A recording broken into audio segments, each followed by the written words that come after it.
ఓం నమో భగవతే శ్రీ మేధాదక్షిణామూర్తయే. ఓం నమో భగవతే శ్రీ ఆదిశంకరాయ. ఓం నమో భగవతే శ్రీ రమణాయ. శ్రీ గురుభ్యో నమః. ఒక భక్తుడు ఇలా అడుగుతారు భగవాన్ని, భగవాన్, ఉపవాసము ఉండటం వల్ల ఆధ్యాత్మికంగా పురోగమించవచ్చా అంటారు. గురువుగారు ఏం చెప్తారు అంటే, ఉపవాసము అంటే ప్లస్ వాసము అంటే అంటే సమీపంగా, అంటే భగవంతునికి సమీపంగా ఉండటము నిజమైన ఉపవాసము. అదే భగవాన్ రమణులు కూడా అంటారు, ఉపవాసం ప్రధానంగా మానసికంగా ఉండాలి, అంటే ఏ భావాలు లేకుండా ఉండాలి. ఊరికే ఆహారం తీసుకోకుండా ఉండటం వల్ల ప్రయోజనం ఏమీ లేదు. దానివల్ల మనస్సు కూడా అస్తవ్యస్తం అవ్వవచ్చు. క్రమబద్ధంగా ఆహారం తీసుకోవటం వల్ల ఆధ్యాత్మిక వికాసం క్రమేపీ కలుగుతుంది. ఒక నెల రోజులు ఉపవాస దీక్షలో ఉన్నప్పుడు ఆధ్యాత్మిక దృక్పథాన్ని నిలుపుకుంటే, ఆ దీక్షని సవ్యంగా విరమించిన తరువాత క్రమబద్ధంగా ఆహారం తీసుకుంటే ఒక 10 రోజులలో మనస్సు నిర్మలమవుతుంది, స్థిరమవుతుంది, అట్లాగే నిలిచిపోతుంది. నేను ఇక్కడికి వచ్చిన కొత్తల్లో కళ్ళు మూసుకొని ధ్యానంలో ఉండేవాడిని. అప్పుడు నాకు పగలు రాత్రి కూడా అంతగా తెలిసేవి కావు. నాకు నిద్రాహారాలు ఉండేవి కావు. శరీరం కదిలితే ఆహారం తీసుకుంటావు, ఆహారం తీసుకుంటే నిద్ర అవసరమవుతుంది. ఆ కదలిక లేకపోతే నీకు నిద్ర కూడా అవసరం లేదు. ప్రాణం నిలవటానికి కొద్దిపాటి ఆహారం చాలును. అది నా అనుభవం. నేను కళ్ళు తెరిచినప్పుడల్లా ఎవరో ఒకరు నాకొక గ్లాసుడు ద్రావకం ఇచ్చేవారు. నేను తీసుకున్న ఆహారం అదే. అయితే ఒక విషయం గుర్తుంచుకో, మనస్సు పరిపూర్ణంగా నిశ్చలమైతే తప్ప నిద్రాహారాలను పూర్తిగా విడవటం అసాధ్యము. శరీరము మనస్సు నిత్యకృత్యాలలో నిమగ్నమైనప్పుడు నిద్రాహారాలు లేకపోతే ఒళ్ళు తిరుగుతుంది. సాధకుడు ఎంత తినాలి, ఎంతసేపు నిద్రపోవాలి అనే అంశాలపై ఏవేవో సిద్ధాంతాలున్నాయి. రాత్రి 10 గంటలకు పడుకొని తెల్లవారుజామున 2 గంటలకే నిద్ర లేవటం మంచిదని కొందరంటారు. అంటే 4 గంటలు నిద్ర చాలని అర్థం. కొందరు 4 గంటలు చాలునంటే మరికొందరు 6 గంటలు అంటారు. నిద్రాహారాలు అతిగా ఉండకూడదనే దీని అర్థం. వాటిని పూర్తిగా వదిలేద్దామనుకున్నా నీ మనస్సు ఎప్పుడు వాటిపైనే ఉంటుంది. కాబట్టి సాధకుడు ఎప్పుడు అన్నిటిలోనూ మితంగానే ఉండాలి అని చెప్పారు భగవాన్ రమణులు.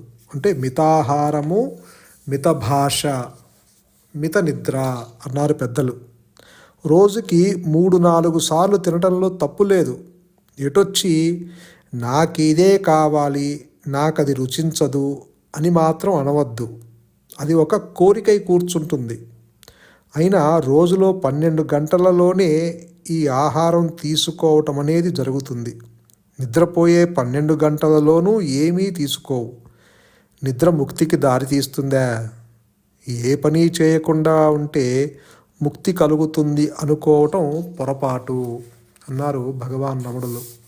కాబట్టి ఉపవాసం అంటే భగవంతునికి సమీపంగా ఉండటము, అంటే అంతర్ముఖం అవటము, ఏ భావాలు లేకుండా ఉండగలగటము, అది ఉపవాసము.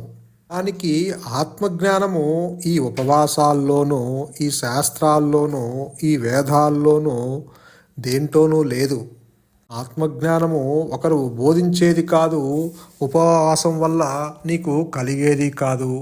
ఒక శాశ్వతమైన వస్తువు అశాశ్వత వస్తువుల చేత ఎన్నటికీ పొందబడదు. అదే కఠోపనిషత్తులో చెప్తారు. యమధర్మరాజు నచికేతుడితో అంటాడు, ఆ ఆత్మ ఎవరిని వరిస్తుందో, ఎవరిని ఎన్నుకుంటుందో అతడి చేత ఆత్మ పొందబడుతుంది.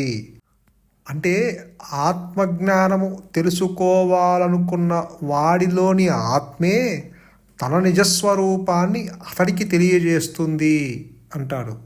అంటే దీని అర్థము, నీవు ఒక వ్యక్తి భావనతో ఎప్పటికీ ఎన్నటికీ ఆత్మని తెలుసుకోలేవు. That is impossible. ఆత్మ తనకు తానుగా వ్యక్తమవ్వాలే తప్ప నీవు ఒక వ్యక్తి భావన నిలబెట్టుకొని, ఒక జీవభావన నిలబెట్టుకొని ఆత్మని ఎప్పుడూ తెలుసుకోలేవు. అసలు ఒక అశాశ్వతమైన వస్తువు శాశ్వతమైన వస్తువును ఎలా తెలుసుకుంటుంది? ఒక ఉనికి లేని ఒక వస్తువు ఉనికి ఉన్న, స్వయం ప్రకాశమైన ఉనికి ఉన్న ఒక వస్తువుని ఎలా తెలుసుకుంటుంది? ఆత్మ సెల్ఫ్ షైనింగ్, సెల్ఫ్ ల్యూమినస్, స్వయం ప్రకాశము. అదే చెప్తారు కఠోపనిషత్తులో, వేదాల్ని అధ్యయనం చేయటం వల్ల కానీ, నీ బుద్ధి కుశలత వల్ల కానీ, అపారమైన పాండిత్యం చేత కానీ ఈ ఆత్మజ్ఞానం పొందబడదు. కాబట్టి ఇక్కడ నీవు ఉపవాసం చేసినా, నువ్వు ఏ భక్తి చేసినా, భజన చేసినా, లేకపోతే పూజలు చేసినా, నువ్వు ఏ మార్గాన్నైనా ఎంచుకో, ఇవన్నీ నీ మనస్సుని కొంతమేర నిశ్చల స్థితికి తీసుకువస్తాయే తప్ప, అంటే మనోలయం అవుతుందే తప్ప మనోనాశనం కాదు. మనోనాశనము అంటే ఇక్కడ మనస్సు అనేది ఒక వస్తువు కాదు నాశనం చేయడానికి. మనోనాశనము అంటే ఈ అజ్ఞానము తొలగటము. అంటే నేను అంటే దేహము అన్న భావన, దేహమే ఆత్మ అన్న భావన ఏదైతే ఉన్నదో, ఈ దేహాత్మ బుద్ధి, అది తొలగటము. ఎప్పుడైతే ఆ భ్రాంతి తొలగిందో అది దానిని మనోనాశనము అంటారు. అంటే మనస్సు లేదు ఇంక అక్కడ, మృత మనస్సు అయి ఉంటుంది అక్కడ. అలానే ఏం చెప్తారు ఇంకా, చెడ్డ పనుల్ని చేయటం మానుకోని వారు, ఇంద్రియ నిగ్రహాన్ని పాటించలేని వారు, ధ్యానం చేయని వారు, ప్రశాంతమైన మనస్సు లేని వారు ఆత్మని తెలుసుకోలేరు అంటారు. అంటే ఇక్కడ ప్రశాంతమైన మనస్సు లేని వారు అంటే ఆలోచనలు కలిగిన మనస్సుతో నీవు ఆత్మని తెలుసుకోలేవు. ఎప్పటికైనా నీవు నిశ్చల స్థితికి రావలసిందే. అదే భగవాన్ రమణుడు కూడా అంటారు, ఇక్కడ నీ కర్తవ్యము అదిగా ఇదిగా ఉండటం కాదు, నిశ్చలంగా ఉండటమే ఇక్కడ పద్ధతి అంటారు. అలానే గురువుగారు కూడా చెప్తారు, it's not a cake walk. ఈ మార్గము కత్తి మొనవలే తీక్షమైనది. ఎందుకంటే ఇది శబ్దానికి కానీ, స్పర్శకి కానీ, రూపానికి కానీ, రసానికి కానీ, గంధాలకు కానీ, ఈ పంచభూతాలకు కానీ, పంచేంద్రియాలకు కానీ, నీ మనస్సుకి కానీ, నీ బుద్ధికి కానీ, నీ ఆలోచనలకి కానీ, నీవు చేసే నీ మనస్సులో కల్పించుకున్న గొడవలకి కానీ ఎటువంటి సంబంధము లేకుండా ఉన్నది. అది అతీతంగా ఉన్నది, నీ మనస్సుకి అతీతంగా ఉన్నది, నీ ఇంద్రియాలకు అతీతంగా ఉన్నది. నీవు ఇక్కడ ఈ 3 అవస్థల్లో మారుతూ ఆలోచనలతో సతమతమవుతూ దుఃఖంతో కూడి ఉన్నావు. ఆత్మ శాశ్వతమైనది, అది ఆది అంతము లేనిది, మహత్తుకి అతీతంగా ఉండేది. ఈ జీవుడు ఇంద్రియాలతో బాహ్య విషయాల మీద ఆసక్తితో ఉంటాడు. ఆ లోపల ఉన్న ఆ సద్వస్తువుని, ఆ దివ్యాత్మని వీడు దర్శించలేడు. ఎంతసేపటికి వీడు ఆ ఇంద్రియ భోగుడై బాహ్యంగా ప్రయాణిస్తూ ఉంటాడు, అంతర్ముఖం అవ్వలేడు వీడు. ఎవడైతే ధీరుడైన వాడు అంతర్ముఖం అవుతాడో, ఎవడైతే ఆ ధైర్యం సాహసాలు కలిగి ఉంటాడో, ఎంతో ప్రయత్నం చేసి ఆ యొక్క అమృత తత్వాన్ని కోరుకొని తన కళ్ళని లోపలికి మరలుస్తాడో, తద్వారా తనలో ఉన్న ఆ అంతరాత్మని అనుగ్రహం చేత దర్శించగలుగుతాడు. ఆ మాత్రము మూల్యం చెల్లించుకోక తప్పదు అంటారు గురువుగారు. కాబట్టి ఆ మాత్రం ఎఫర్ట్ చెయ్యాలి అంటారు. అదే కఠోపనిషత్తులో చెప్తారు, యమధర్మరాజు ఏం చెప్తారంటే, ఇక్కడ ఉన్నదే అక్కడ కూడా ఉన్నది. ఏది ప్రత్యక్ష ప్రపంచంగా ఉన్నదో అది అక్కడ అప్రత్యక్షమైన పరబ్రహ్మంగా ఉన్నది. అలాగే అక్కడ ఉన్నదే ఇక్కడ కూడా ఉన్నది. ఇది తెలుసుకోక ఇక్కడ అన్యంగా అంటే వేరుగా ఒక భగవంతుడు ఉన్నాడని భావించే వాడికి తిరిగి తిరిగి జనన మరణాల బాధ తప్పదు అంటారు. ఎవరైతే ఈ అహంకారంతో వైవిధ్యాన్ని అంటే అన్యత్వాన్ని చూస్తాడో అలాంటి వాడు మరణం నుంచి మరణానికి పోతూ ఉంటాడు. అనగా వాడికి జనన మరణాల బాధ తప్పదు.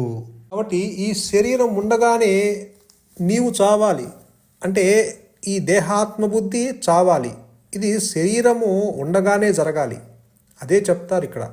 ఆ పరబ్రహ్మాన్ని ఇక్కడే అనగా శరీరము నశించక ముందే సాక్షాత్కరించుకోగలిగితే ఆ మానవుడు సంసార బంధం నుంచి విముక్తుడవుతాడు. అలా చేయకపోతే ఈ సృష్టిలోని అనేక లోకాలలో ఆ మానవుడు మళ్ళీ మళ్ళీ శరీరాన్ని ధరించవలసి ఉంటుంది. అదే గీతలో కూడా కృష్ణుడు చెప్తాడు, ఈ అహంకారము ఈ జీవుడు వస్త్రాలను మార్చినట్టు దేహాలను మార్చుకుంటూ పోతాడే తప్ప అంటే ఈ దుఃఖ సాగరంలోంచి బయటపడలేడు. అంటే ఈ శరీరము కట్టెలో కాలిపోక ముందే ఈ జీవుడు నేనంటే దేహము అన్న ఆ మొదటి తలంపు నుంచి విడుదల పొందాలి. ఆ చిత్ జడ గ్రంథి ఏదైతే ఉన్నదో ఆ మనస్సు ఆ ముడి నుంచి వీడు విడుదల పొందాలి. ఈ శరీరము ఉండగానే ఇది జరగాలి. అందుకే భగవాన్ రమణులు అంటారు, నీవు ఏ మార్గాన్నైనా అనుసరించు, నీవు భగవంతుని స్మరించి తరించు, భగవంతుడు నీకు ఇచ్చిన అన్ని సకల సౌకర్యాలని ఉపయోగించుకో, నీ మనస్సును ఉపయోగించుకో, నీ బుద్ధిని ఉపయోగించుకో, నీ దేహాన్ని ఉపయోగించుకో, వివేక విచక్షణని ఉపయోగించుకో, వైరాగ్యాన్ని ఉపయోగించుకో, అన్నిటినీ ఉపయోగించి భగవంతుడిని స్మరించి తరించండి అంటారు భగవాన్ రమణులు.